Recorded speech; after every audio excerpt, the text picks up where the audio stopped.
Mr.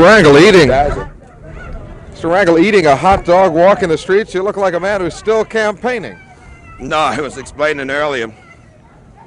I went to school across the street, and I used to get my lunch at this place.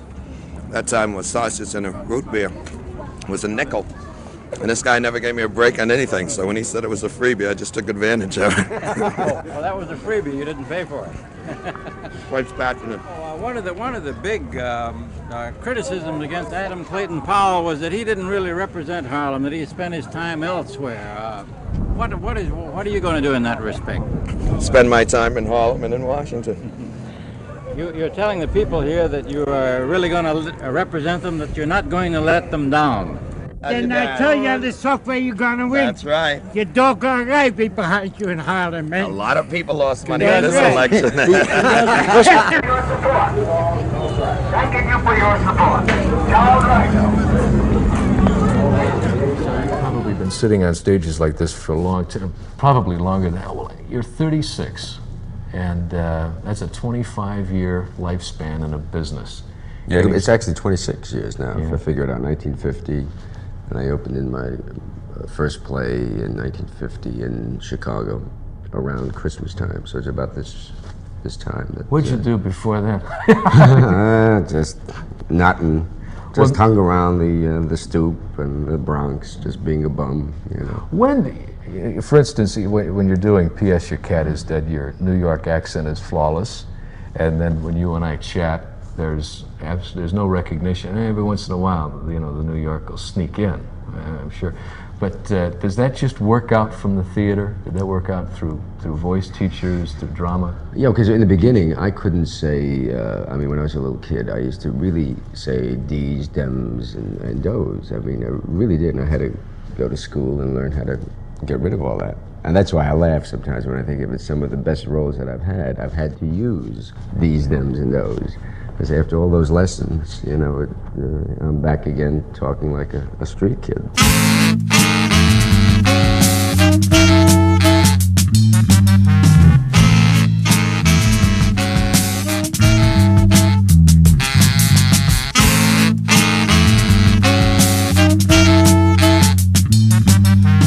Makes you think. Makes you think about the people in your life. And I think of Neil. And you were sitting there right now, what do you say to me? You say, John, what's it about? What's life about?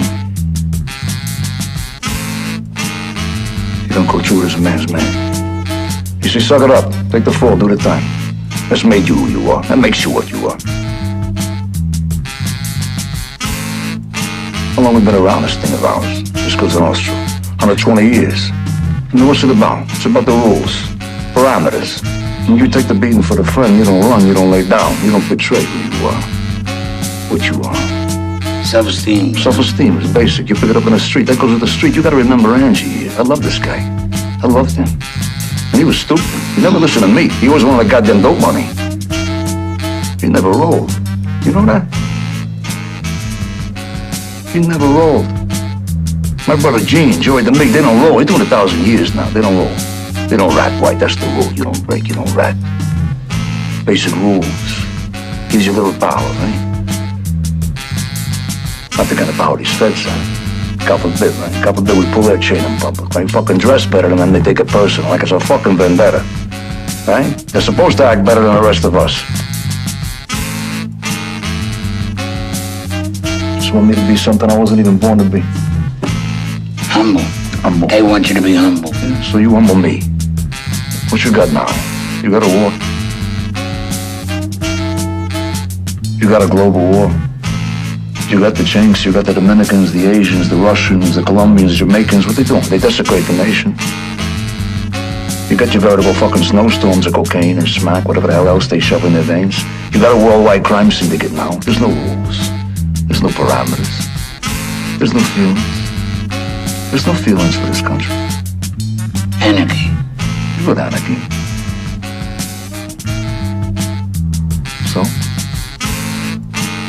5, 10 years from now, they're gonna wish there was American Cosa Nostra.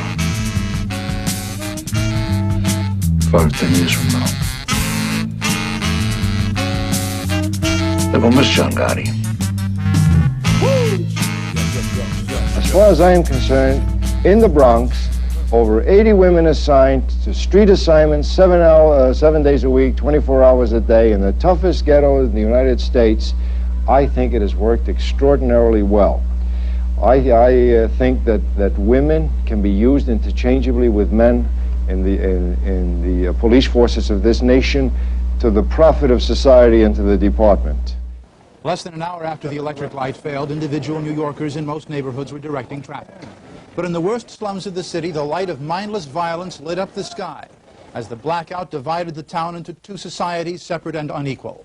In the Bronx, in Harlem, in South Jamaica, in Brooklyn, many of the have-nots abandoned whatever restraint had kept them in check. Tens of thousands of poor became a disorganized army of the night. Others hustled too. Last few candles going. This is it, the last few candles of the day. Right? What price are you asking for them?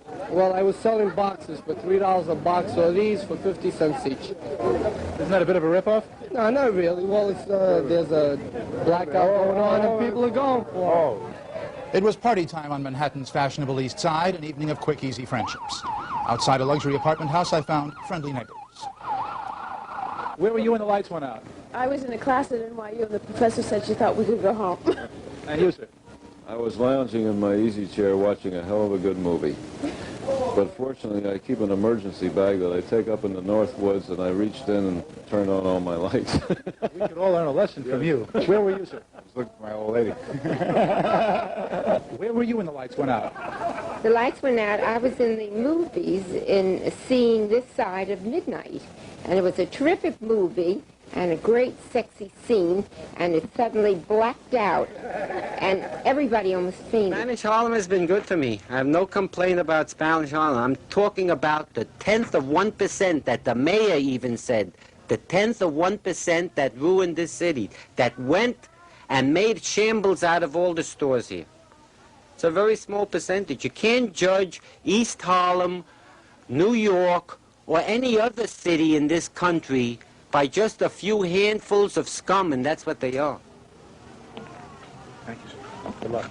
But I think what we need is really, we got to have real strong leadership. Somebody who'll get these addicts off the streets and get these winos off the streets. I understand a cop can't tell a wino to get off the street because we're violating his right. That it's all right to have a wino and an addict to go all over, molest people, beg for money, and they can't be touched because their goddamn rights are violated. And what about our rights? Are we entitled to anything? What about middle America? Can middle America ever say anything? Can the average taxpayer say anything? 19 years, and I got a little mad today. After 19 years, I got a little mad. But I can't be mad at East Harlem. I can't be mad at the mayor. I can't even be mad at the president. Because this thing has been going on forever. And until we do something, I could see the city going downwards. But I'll reopen. God be willing, if I could get some money, I'll reopen. But there was no party at Bellevue Hospital. The blackout there triggered an immediate life and death crisis. The blackout of 1965 forced hospitals to install backup generators. Bellevue's failed. Only fast work by teams of firemen and emergency service cops got power into emergency rooms and intensive care wards in time to fight off death. Doctors and nurses had to use primitive hand-powered airbags to keep alive 15 patients who had been on electrically powered respirators. Just as this woman was being rushed in with a miscarriage, a healthy 7.5-pound baby girl was being celebrated in the obstetrics wing. She had been delivered from darkness into the light of an emergency generator, carried in by a fireman at the last moment. North of the civilized, ordered compassion of the blacked-out hospital, thousands of East Harlem residents had taken to the streets in an orgy of looting and burning that shocked many of their neighbors. For it was not only the hardened criminals, the known felons of Spanish Harlem, who had joined the human locust swarm. The cover of total darkness allowed the lowest qualities of previously peaceful people to surface. At first, there was only sporadic rock and bottle throwing at police. Later, there were shots fired. The cops were hard-pressed to keep cool. Looting, people running, shots being fired, you know. At you? Right, you see you come out of the block, you know, towards our direction. More than 3,000 people were arrested during the blackout. Street cops tell me that was but a small fraction of the reality.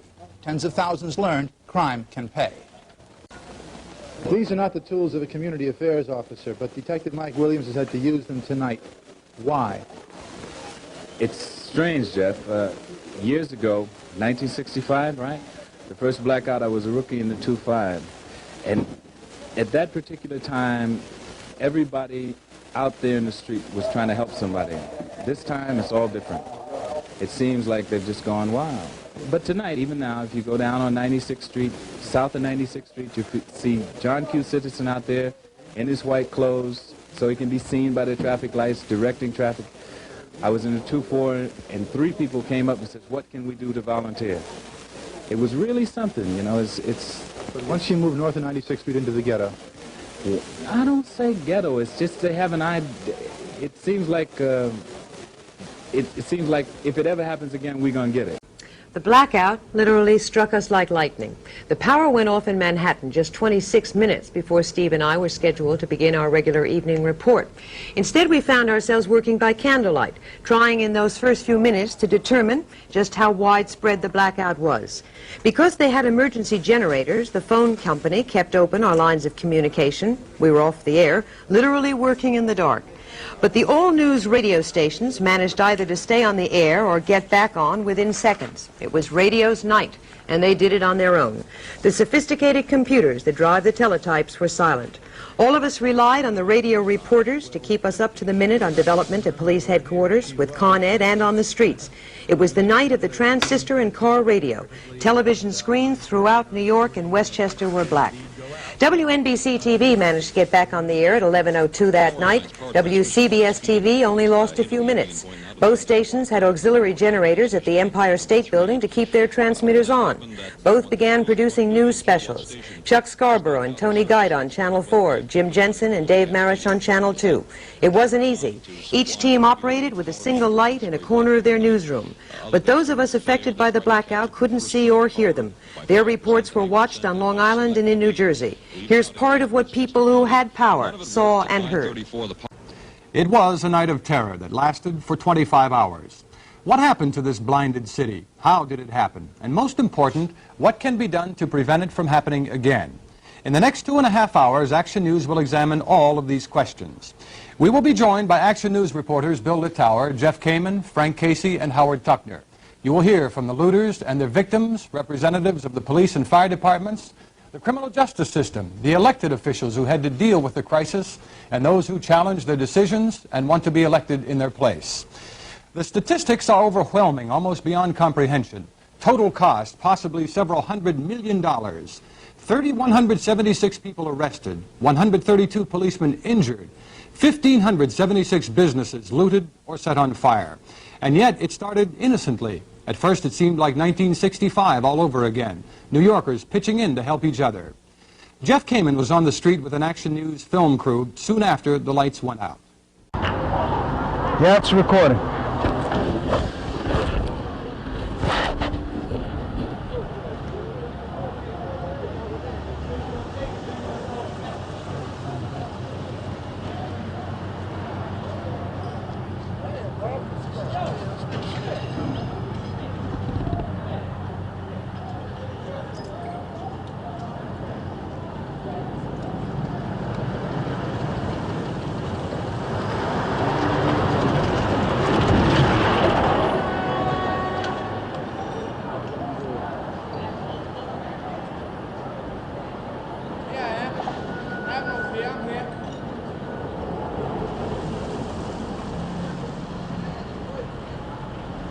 You got it.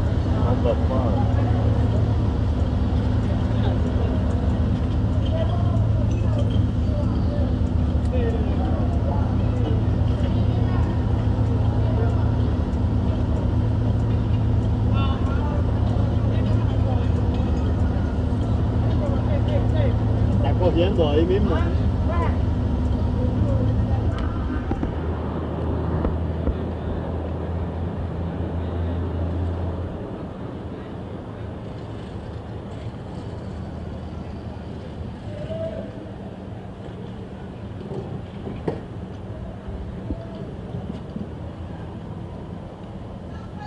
You get it good? You got everything? How you doing? Okay, wait, are you from CBS? NBC.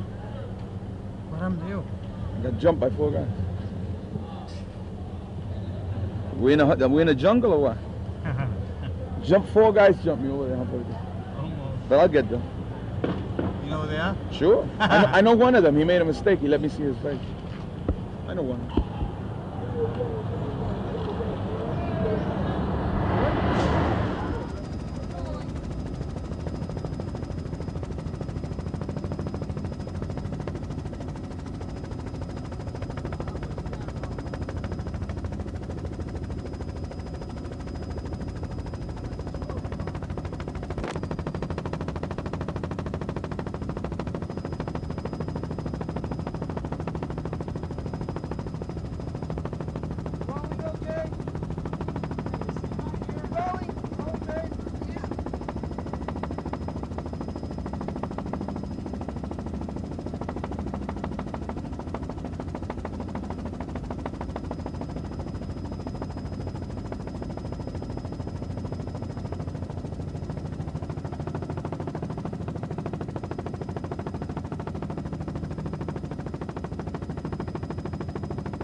Okay, very fine. We're already out here by St. Mary's Park.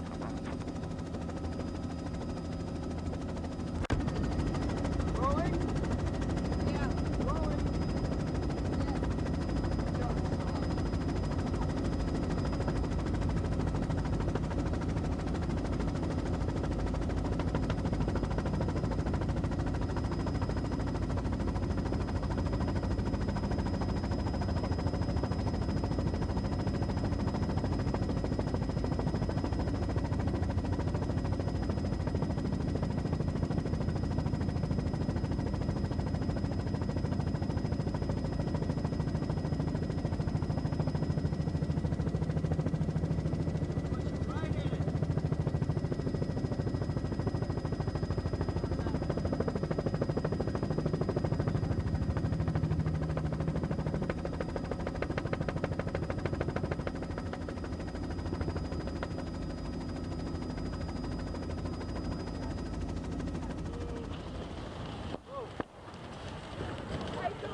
We showed you scenes of the looting Wednesday night and during the day on Thursday.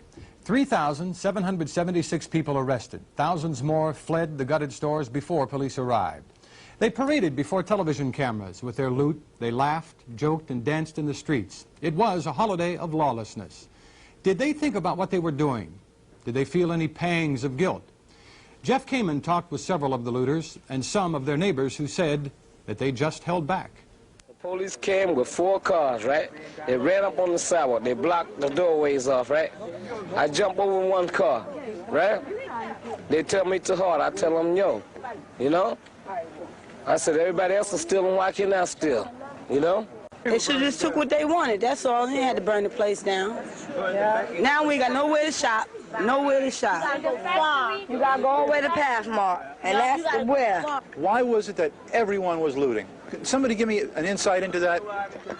They didn't want to give nobody no jobs. You know, the government said the city said they don't have no money, but they got money. So now, by nobody working, so this is 77. Everybody know that times is hard now. People, they want things. They want luxury, you know, furniture, clothing, so and food. So this is the first opportunity they got to get it. So they're going to take it. You know, if I was out there myself, I would have got what I wanted too. You were not among the looters? No, I wasn't. Unfortunate. How do you feel about it? I feel it was bad. It was bad. It shouldn't be done. It was bad. I do not feel that it was bad. Everybody, if you want to loot, you're going to loot. That's right. Where you going to go shopping now? Would you answer the question? Did you loot? No. You didn't? No, I did not. Where were you at the You time? didn't loot. My brother did it. My brother did it. You see? You did not loot if it was your own business. Because you know why? Because people loot. Man, to loot, to be looting, to get something for their own self. That's the way it works. That's the way it always going to be. There's a word that I grew up with, that I think everybody grew up with, which is called morality, which is knowing the difference between right and wrong. Now, what do you think about the morality of looting? I really don't know. Well, see, my opinion is that, you know, the people around here, they poor, and they saw it, you know, and the cops, they didn't tell them, you know, when they first came through, they said, hey, you know, go ahead, you know, do it, you know. You heard police officers say, go ahead and do it? Right. They came through, you know, several times. They wasn't stopping the people, you know, because they was around here, right. It was too dark. The cops came and they parked the cars there, and they scared everybody out, and they cut out because they were scared too. As it was, their violence was directed at property. There was not so much as one single case of a mob attacking and beating an innocent bystander or a cop, although many police officers were wounded by thrown bottles and bricks. And there was the case of Detective Richard Buggy, who was still hospitalized with possible spinal damage, thanks to being thrown down a flight of stairs by looters who were trying to escape arrest. Even for those of us who were not on the air that night, the work of journalism went on, and all of us have our stories, how we tried to cope that night. Gossip columnist Doris Lilly has hers. The night the lights went out, I was home, sitting in front of the television set, eating a tuna fish sandwich. I'd been at a cocktail party earlier that evening, but I wanted to get home. I had to be home between 9 and 9:30 because I was expecting a call from London. A friend of mine was going to call me and tell me when Prince Charles was getting married and who he was going to marry. And then the lights went out.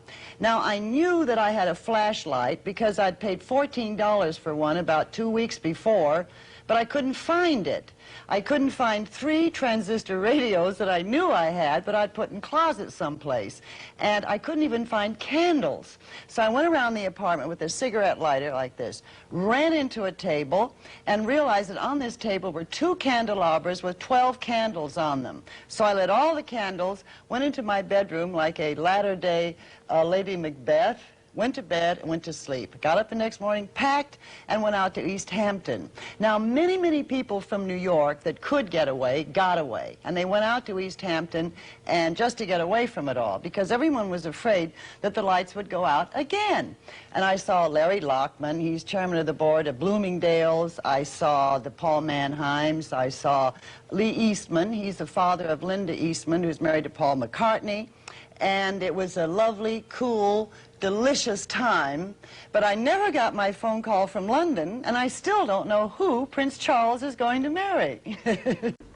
The city's 3 major newspapers were faced with a mammoth problem. To get back in production, we have only to fire up a transmitter, turn on the cameras and microphones, and begin broadcasting. The Times and Daily News had to cope with an enormous logistics problem.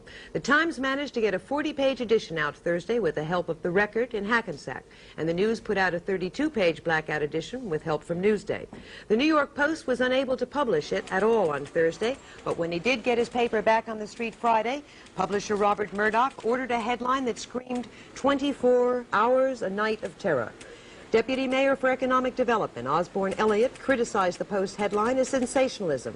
But Murdoch sees it differently. With a publishing empire in New York alone that includes the Post, New York Magazine, Village Voice, Murdoch is worried about what the blackout portends for our future. Well, it raises tremendous questions. The obvious questions of how to handle civil disorders, how to handle mass looting without creating mob riots. But there seem to me to be much bigger questions we have to address ourselves to now, and not just in New York, but in America. We have, in the great cities, great pools, armies of unemployed, underprivileged, probably undereducated, but basically unskilled people. The vast majority of those people are law-abiding and good citizens, even if they're unfortunate and underprivileged. This was the criminal element amongst them. They weren't even hungry. The number of food stores that were looted were very minor. These people were going in to make money, to steal valuable TV sets, furniture, and the like. The simple idea of stealing things to resell and to make money. It was a criminal action. And they should be treated the same as any other criminal action. How do you think Mayor Beam handled it? I thought that Mayor Beam himself failed to give leadership and spent his day very largely with his press agent devising press conferences denouncing Con Ed, which he had all of the rest of the year to do, when people were frankly terrified that the city was burning down around them. I personally, and all the people I spoke to, felt very critical of the way the mayor was publicly handling it. Now, I know that people on his staff, like Deputy Mayor Comerfeld, was in touch with the governor, were acting very responsibly. I think the role of the police under Commissioner Codd will be debated for a long time, particularly amongst the police themselves. The rank and file, I'm sure, would have preferred to be much tougher. The policy, though, coming from Commissioner Codd and maybe even from Commissioner Murphy before then, was to be very careful not to trigger a major race riot which they could not have controlled. There did exist a possibility for a while that they might call in the National Guard, and I think there were even rumors that they were thinking of bringing in the Army from Fort Dix. What would have happened if they had? Well, I think the National Guard was pretty much out in that half of the National Guard are in the police or the fire brigade at any rate. Yeah, that's true. And there aren't all that many.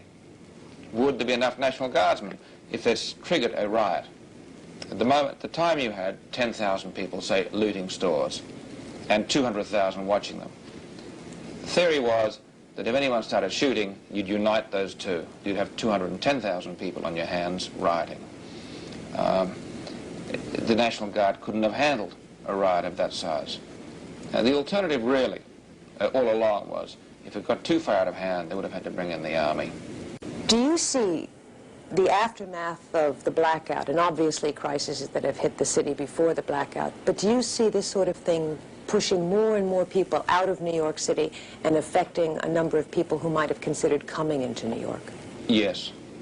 I think there's no doubt about it. I think that the looting and the arson that took place have gone a long way to destroying, finally, more neighborhoods, which are going to be almost impossible to rebuild. I think our image was made by the television news services on Thursday night across the country, across the world. It was an image of looting and burning. And that made a very strong impression throughout the world, and certainly throughout this country. And it's going to take time for that to be forgotten and to be replaced by the image of a city with a purpose and with excitement, and as a worthwhile and great center for this country. Do you think that was the wrong impression that the TV industry gave? No, I think it simply reported very accurately and graphically what was going on. Mr. Tufo, this seems to be an instant replay of Rashomon, because there are four elements in the criminal justice system: the police, the courts, corrections, and the prosecution and defense. Each of them saw this blackout, this crisis, from their own perspective. From what I observed during the 5 days that I was there, each of them did their individual jobs well. The police did a very good job using restraint on the streets, made 10 times as many arrests during the blackout looting as they made during the riots of 1967, 1968, 65. The correction officers acted with great humanity. They acted with great restraint, put in a lot of overtime. The judges were there. I saw them sitting. They were sitting there. The legal aid attorneys were there, working overtime, volunteering. The DAs were there. Everybody was working. The system didn't work. It failed. And that's why everyone saw it from their own perspective, but no one put it together. Why did the system fail? 1, because there was no preparation for an emergency like this. 2, the system was set up to fail. There's a criminal justice system that spends $1.3 billion every year into these 4 elements. 80% of that is at the top of the funnel. It's devoted toward providing police services on the streets and making arrests. That 80% then funnels down into the rest of the system, into the judges, which are about 7% of the system, into the DAs and legal defense, which are about 3% of the system, and into corrections, which is about 10%. The rest of the system couldn't handle what the police brought to it. All right, so what you're saying, and stop me if I'm wrong, is that in the future, if we have something like this, or perhaps even worse, the system will still fail unless something's done. What must be done? First, a political decision has to be made to devote the resources to the system to back up the political decisions that are made. If the political decision is to make sweeps, be tough on looters, be tough on people suspected of looting, then you've got to have the resources to back up that political decision. Are you talking about being tough on the street or being tough beyond either it? on the street or in court? If the police bring in a lot of people and you have to house them in police precincts or in court pens, you've got to have the facilities to deal with them. If the judges set high bails and are going to remand a lot of people or cause a lot of people to be sent to jail, you've got to have a corrections budget that's ready for that. Nobody was ready for that. And it seems to me that it's just clear that a city like this can have an emergency at any time. It doesn't have to be a blackout. It could be a hurricane, a terrorist attack, a riot, or a blackout. Do you agree, however, that we do have the facilities? No, we don't have the facilities to handle No, this number of arrests in the